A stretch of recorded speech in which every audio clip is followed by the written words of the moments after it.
Hello everyone, mga investors, mga kambuhon, welcome back to my channel. Once again, this is Oliver Ryan Nakain. Isa po akong genetic engineer, licensed real estate broker, licensed real estate appraiser, licensed real estate consultant. So last time, ang topic po natin last time is what are the requirements of a residential flea patent application. Ngayon naman is itatakal naman natin kung ano yung mga requirements for an agricultural free patent. So first, same lang din ng residential na you have to go to the barangay to ask for a barangay certification. Number one is barangay certification para malaman mo na yung the lot you applied is free from claims and conflict.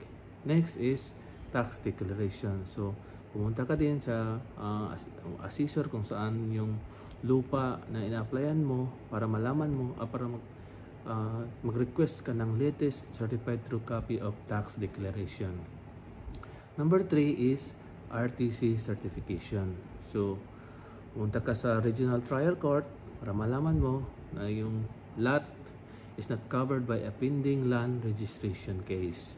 Number 4 is ito yung wala sa residential, ito yung tatawag nating DAR certification para to check if the lot you applied is not whether it is a CLUA or there is a CLUA or an emancipation patent has been issued. CLUA means kung meron bang certificate of land ownership award na na-issue with regards to the land that you applied. Number 5 is yung LRA certification.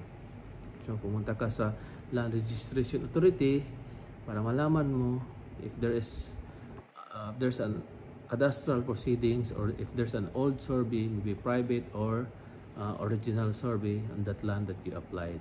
Number 6 is proof of ownership. So yan pa rin kung ano yung proof of ownership mo, paano mo siya na-avail, whether it is through extrajudicial settlement, deed of sale, donation, or waiver, etc.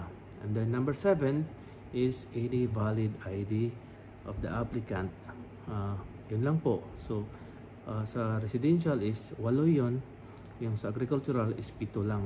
So ang pagkakaiba lang is yung sa residential, isa sa requirements doon is yung sa MPDC at yung residential house.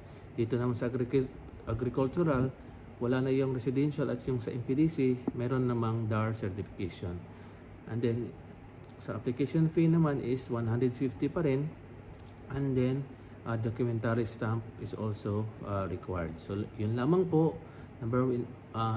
Sum up ko ulit is number 1 is barangay certification, number 2 is tax declaration, number 3 is RTC certification, number 4 is DAR certification, number 5 is LRA certification, number 6 is proof of ownership, and number 7 is any valid ID.